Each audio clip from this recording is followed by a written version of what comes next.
Assalamu alaikum. Welcome to Dialogue. I'm Taimur Shamil. Pakistan and Afghanistan are two brotherly countries and they share a long border, and not just the border. They share a history of culture, language, culturalism, ethnicity and religion as well. The culture on both sides is very similar, and both countries have been through ups and downs in sense of the situation that has been going on in the region, in Afghanistan for that matter. But at the same time, if you look at the potential that is there between Pakistan and Afghanistan is huge. The trade potential, the potential for people-to-people interaction. Dr. Abdullah of Afghanistan, he is the chairman of the High Council for National Reconciliation. His visit to Pakistan is a very positive step forward for the relations of Pakistan and Afghanistan. And this is going to be, many people think, many experts think, a new era for the relations of Pakistan and Afghanistan. Today we are going to have a discussion, a special dialogue with our special guest in the studios on Pakistan-Afghanistan relations, on the future of peace and stability in the region, in Afghanistan, better relations between Pakistan and Afghanistan, and the huge potential that is there for the people, for trade and cooperation. We are joined by Dr. Mujib Rahimi. He is the senior advisor to Dr. Abdullah, and he is the director of strategic communication at the High Council for National Reconciliation. Welcome to the show, Dr. Rahimi. Pleasure having you on the show. This visit of Dr. Abdullah, and I would start with our history, our relationship of both countries. We have a tremendous, I would say, past in the sense that we have common language, culture. How do you see the relationship of Pakistan and Afghanistan? Afghanistan and Pakistan are two neighbors. As you rightly mentioned in your introduction, we share a lot. We share the religion of Islam, we share a common history, a common culture. We have been close for many years. You are hosting millions of our Afghan refugees, and Pakistan has been supporting Afghanistan at different levels and at different periods. There have been ups and downs, as you mentioned, in our relations, but we are moving forward. The chairman of the High Council for National Reconciliation is visiting right now the Islamic Republic of Pakistan on the official invitation of His Excellency the Prime Minister. We are looking for peace in Afghanistan, and Pakistan has played and will play a very crucial and important role in bringing a lasting and durable peace in Afghanistan. It has played that positive role by encouraging the Taliban to engage with Americans and have an agreement that is followed now by the Intra-Afghan talks in Doha. This visit aims at two levels. First, to seek Pakistan's support for a lasting peace in Afghanistan, and at the same time strengthened the existing brotherly relations between the two countries.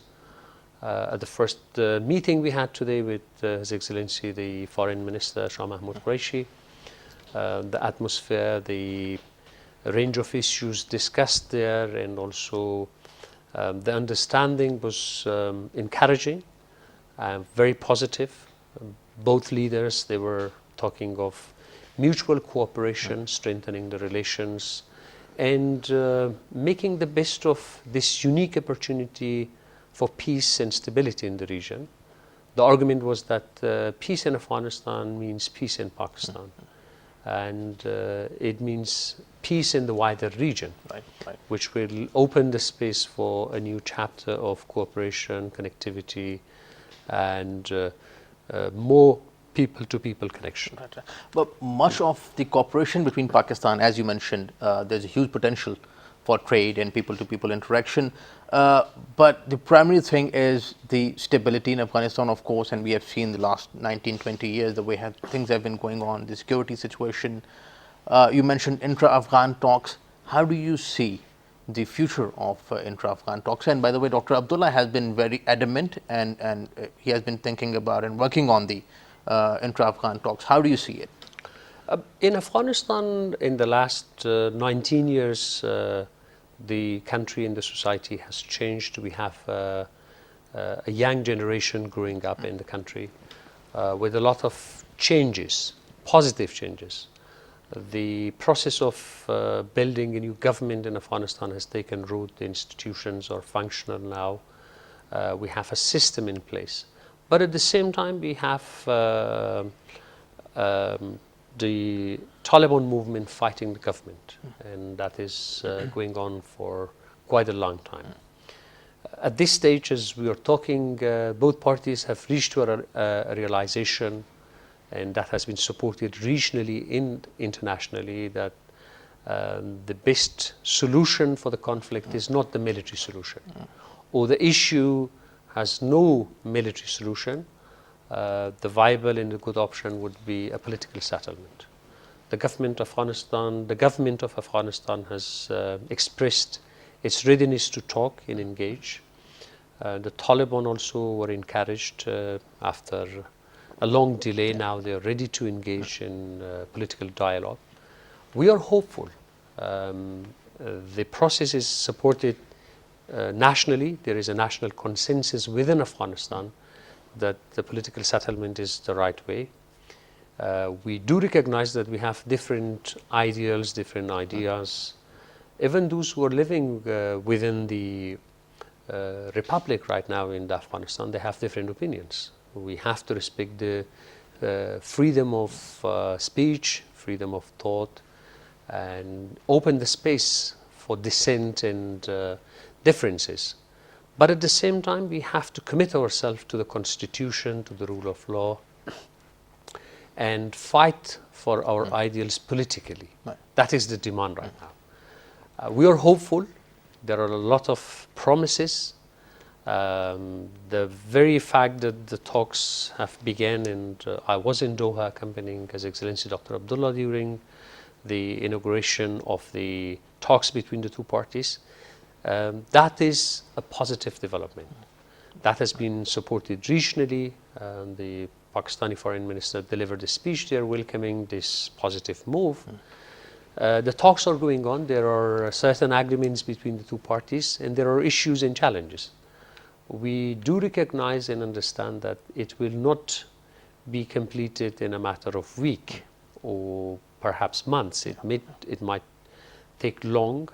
We are ready to be patient, listening to each other, and resolve our issues through dialogue and peaceful means. Right, rightly mentioned, because I think this is the question that many people ask about expediting the talks, intra-Afghan talks, and the talks are going to take their own course. It is going to take some time, and it is for the people of Afghanistan to work on it. So what do you think about, let's say, the time frame, or do you think that both sides are going to take some time, and this is going to be some thing that we'll need to have work on? You know?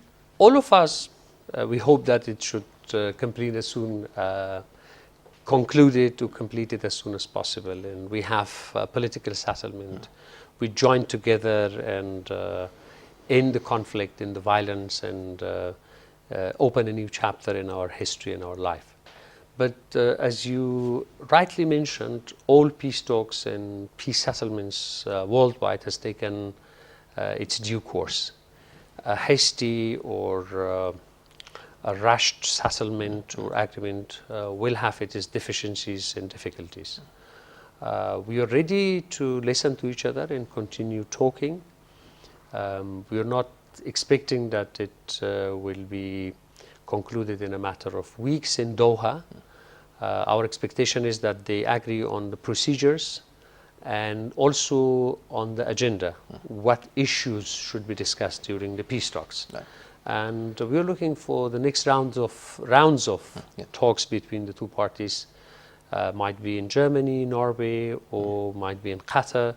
There are offers from other Islamic countries like Uzbekistan, Indonesia, Turkey. They have also expressed their willingness to host the talks, and there is a strong support, including from the Islamic Republic of Pakistan. We are patient. We are looking forward to achieve a durable and lasting, and at the same time a dignified peace settlement for all of us. Right. How do you see the future political settlement in Afghanistan? What would, let's say, the future political contours would be in Afghanistan? Taliban have their own point of view of the way looking at these things, of the political things in Afghanistan. There are other factions. What is your point of view about the future of political outlook of Kabul government and of Afghanistan? There are certain achievements in the last 19 years. We have a constitutional order. We have, in the constitution, we have the Bill of Rights, which guarantees the freedom and the right of individuals and citizens of the country. And at the same time, we have this notion of republic, as you have it here, that the will of the people will determine the future of the country. The government and the rule would be based on the will of the people, and it will be based on terms, a 5-year term, a 4-year term, and that should be decided through an open election.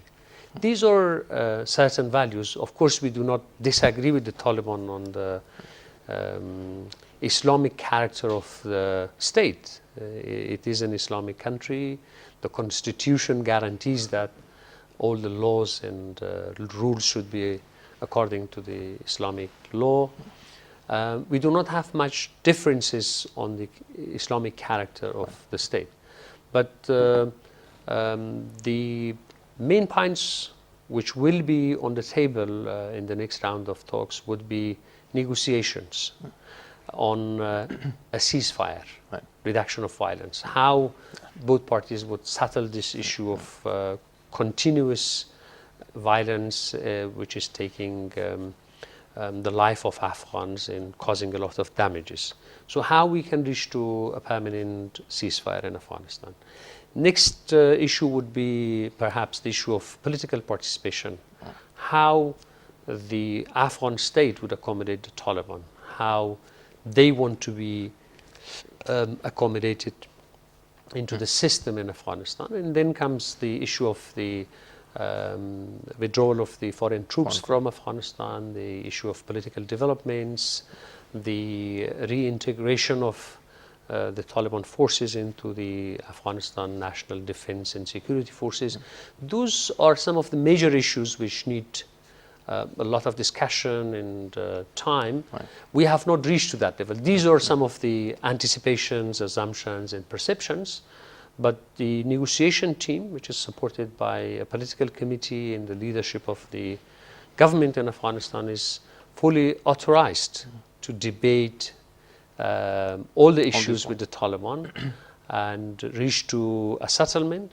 If there are certain issues which needs a national approval or approval at the higher level, which needs the approval of the parliament, say the National Assembly we call it, which would include the Senate and the House of Representatives, we will explore all those options. But the readiness is there, the commitment is there for peace. For peace, definitely. You mentioned ceasefire, reduction in violence for that matter. I think that is the most important point at the moment. But we also see that violence continues in Afghanistan at the moment. How do you think that both parties, both sides, Dr. Abdullah and on the other side Taliban, are going to work on this issue? Because perhaps for the other side, violence has been there, they have been using violence in many ways. How can we put an end to the violence in Afghanistan? That is the sad reality at the moment, and that is one of the most pressing issues currently we are discussing. The expectation was that by beginning of talks in Doha, both parties will come to the realization that they should stop, as a good gesture, as a good will, the violence and announce a permanent ceasefire. That will boost the morale of the people and also their trust and their expectation. People were expecting that once the talks begin, there will be a reduction in violence. They would see the impact of talks practically on their life, on their daily life, and in a wider region. But that is not the reality at the moment. There are a lot of pressure implied by regional and international friends of Afghanistan. This issue was raised in today's talk with the Foreign Minister of Pakistan. He was quite clear that violence in Afghanistan is not serving the national interest of Pakistan. We are looking for a stable, peaceful and prosperous Afghanistan. That is what Pakistan wants, and that will serve the national interest of Pakistan. We are asking the Taliban, the government side is ready. The government is not on the offensive right now. It is on a defensive mood, but whenever there is an attack, of course, there will be a retaliation, and that with any retaliation, you have casualties and increase in violence. So the pressure is there, the call is there, the demand is there. We are hoping, and we are calling on Taliban to stop this. The irony is that they were fighting the Americans under the pretext of foreigners, or occupiers, and so on and so forth. But now they are not attacking them. They have entered into an agreement with the Americans, which is a positive development. But they are killing the Afghans, the same people, Muslims, their brothers, sisters, and causing damages. So we are asking that while the talks continue, the level of violence should come down. There's a big number of young people in Afghanistan. There's a whole new generation in Afghanistan. And same is the case within the Taliban ranks, I would say.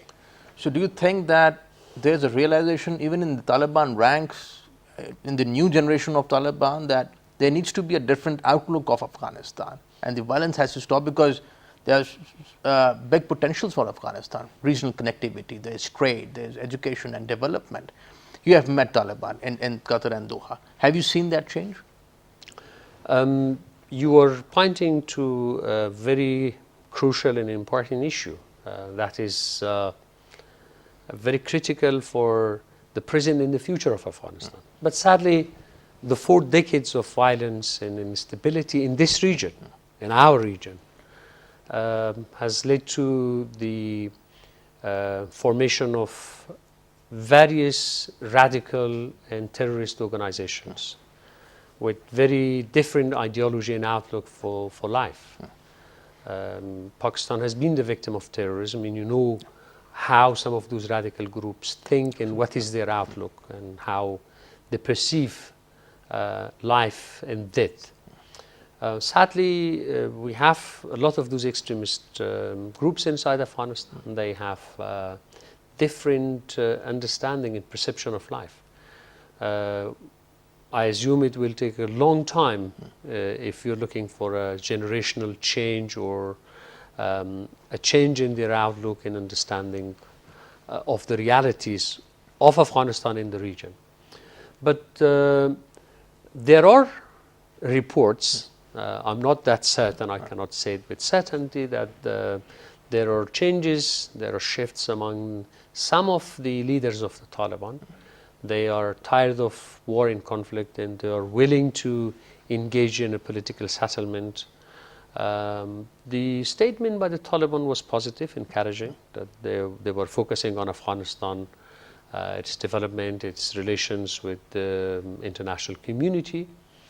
But the reality is that they are fighting and killing right now their Afghan brothers and sisters.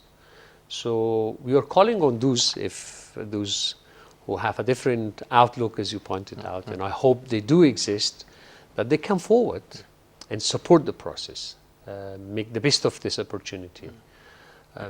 We have many issues now. The international community is there supporting us. Right. We need to take this opportunity and use it for the benefit of our people, our region, and as you said, there are a lot of opportunities, and make the best of it. Right. You just mentioned the terrorist organizations that have been operating in the region, I would say, specifically in Afghanistan and our part of the side as well. Among them, ISIS has been a big issue. TTP, for that matter, has been a big issue. Intra-Afghan talks has to move on a certain line, but the role of spoilers is something that concerns Pakistan as well as Afghanistan. How do you think that both countries, Afghanistan and Pakistan, can address this issue of spoilers of intra-Afghan talks and spoilers of peace and stability in Afghanistan and the region? I hope there is no spoilers and the peace process go on.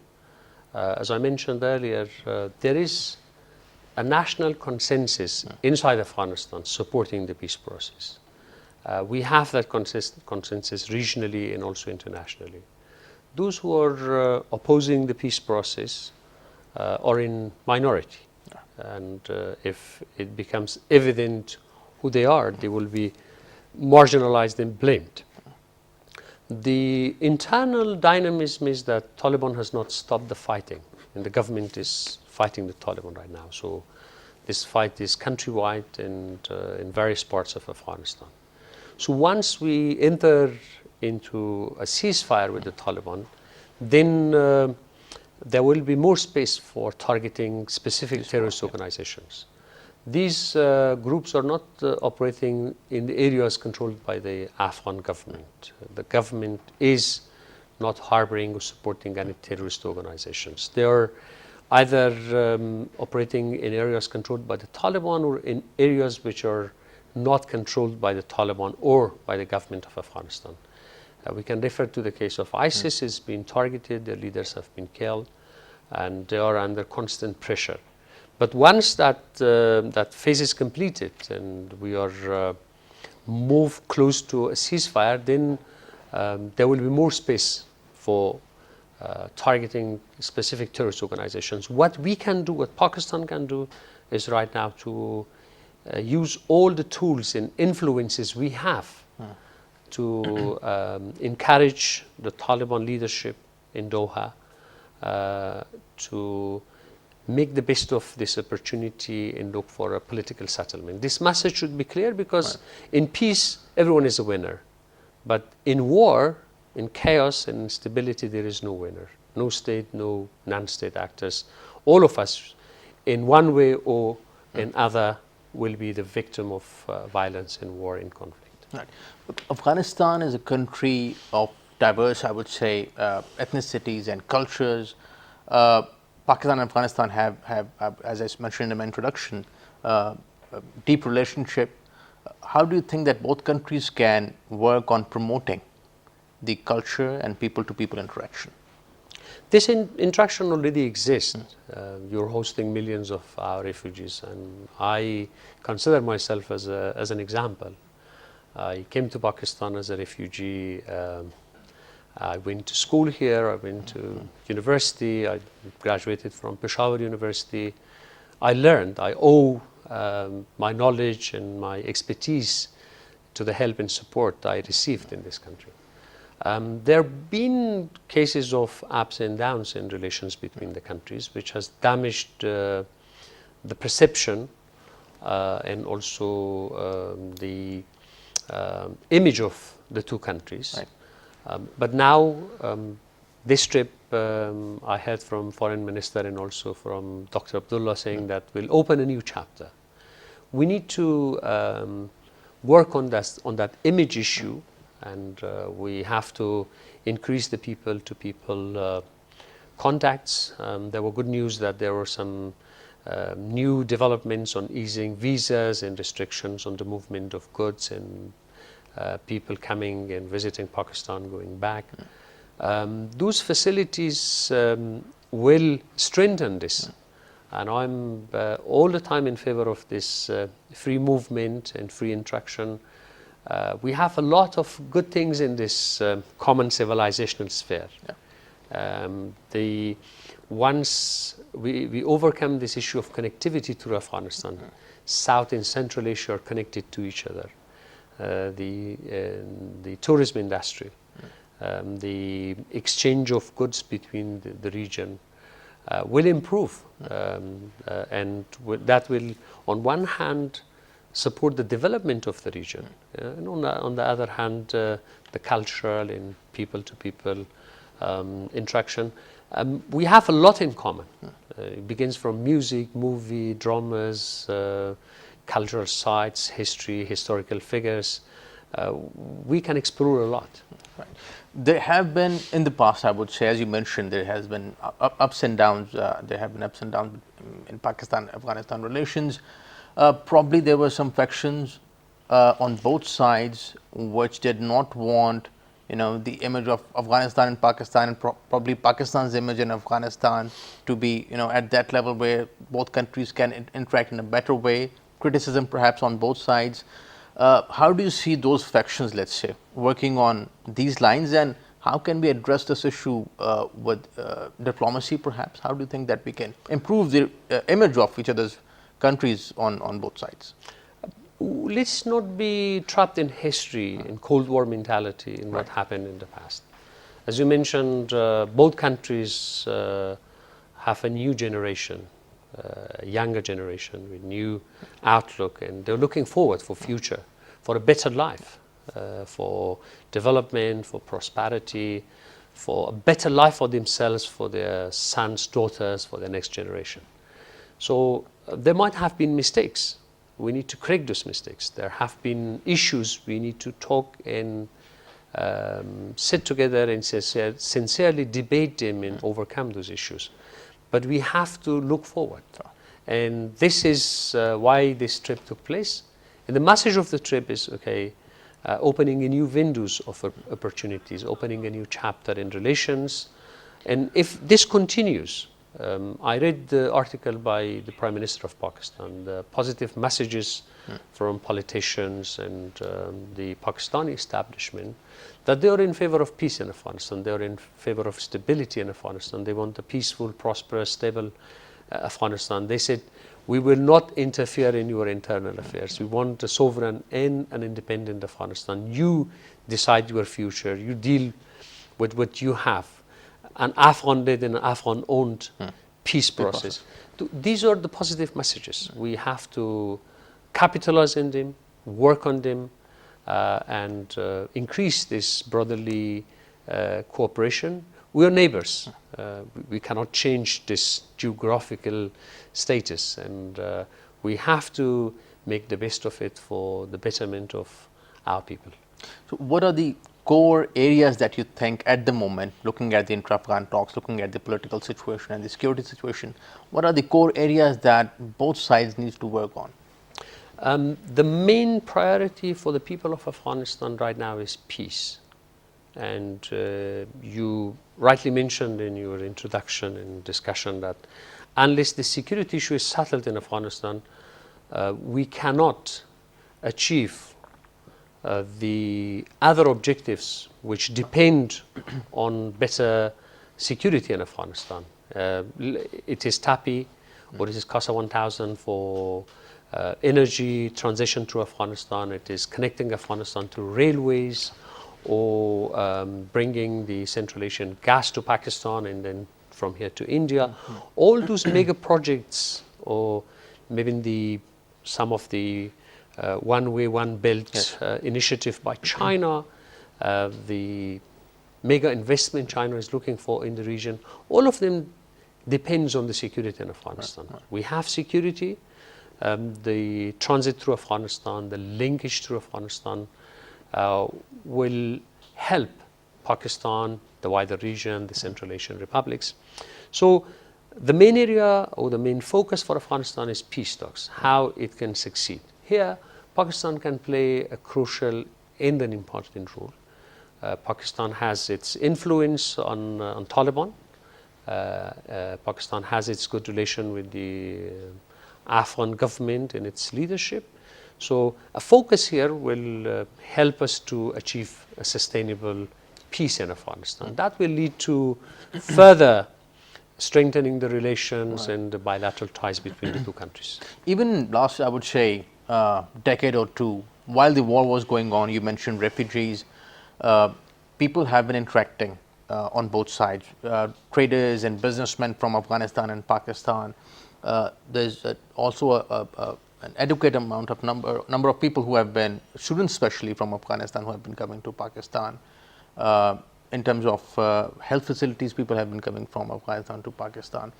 Do you think that education and health are one of those key areas that we need to focus on? Because probably this thing would take time, but these are the areas that both countries have to work on. Oh, there are many areas of cooperation between the two countries. As you mentioned, the education is one of them. The health sector is another important area. Also the trade, using Karachi port and other Pakistani ports for importing and exporting our products. So there are many areas both countries are working on it right now. Pakistan can offer more scholarships to Afghan students, and this was raised in today's discussion as well. We have students who are studying here. Once they graduate, they have good memories here. They return back to Afghanistan. They will act and work as ambassadors, as goodwill ambassadors to strengthen the ties between the two countries. Health-wise, you rightly mentioned that we have a health service in Afghanistan, but that is not sufficient to the needs of the people. People are coming here, and those facilities should be provided. Pakistan is closer to us. They can travel by road instead of taking flights. And facilities for trade as well. Sometimes issues of, administrative, bureaucratic issues causes delays in transits that causes troubles. Facilitating those areas and also movements, getting visa and traveling easily. Those are some of the preliminary steps which can improve the relations and strengthen the ties. Border management has been one of the key concerns from both sides, I would say. As you mentioned earlier, there have been some of the terrorist organizations who have been operating in these areas. Securing the borders is very important for both countries. And Pakistan has been working on the border, since Afghanistan too has been working on the border. How can we ensure the security of the border areas on both sides? There are cooperations between the two countries. The international community, NATO also supporting these, facilitating these support. I think intelligence sharing between the two countries, the intelligence establishment, intelligence sharing between the militaries of the two countries, state-to-state relations can help us combat these terrorist groups and at the same time secure our borders and prevent these threats from becoming wider in the region and also causing damages to our people and also to other countries. You know that terrorists have used this region as a hub to cause damages to the interests of other countries. We do remember 9/11 and on similar cases. Pakistan and Afghanistan have been working on APAP's Afghanistan-Pakistan Action Plan for Peace and Solidarity, and I would say a very comprehensive plan of action. Working on those lines, on those contours, can benefit both countries. That involves cooperation on the intelligence side, on trade and government. How do you think that we can come up with, let's say, more mechanisms or even work on this already existing mechanism? That was developed, discussed at different levels between the two countries. I think it is a positive step. That is a mechanism or framework which facilitates the cooperation between the two countries. And as you rightly mentioned, by more interactions between the two states, we shall find more ways of cooperation. The willingness is there among the government and the people of Afghanistan to cooperate. And we are looking forward, and that is why we are here, to open a new chapter for further cooperation and help between the two countries. Likewise, and we are looking forward to better relations with Afghanistan. Thank you so much for joining us, Dr. Rahimi. Pleasure having you on the show. I'm pleased to be here. Thanks for having me on your program. It's great to be here, and we are looking forward for a successful trip with positive outcomes and with real impact on the life of the people in Afghanistan, and also a good relations between the two countries. Thank you so much. Thank you so much. Today was an exclusive discussion, exclusive dialogue with Dr. Rahimi, advisor to Dr. Abdullah from Afghanistan. That's all from today's dialogue. See you next time. Khuda Hafiz.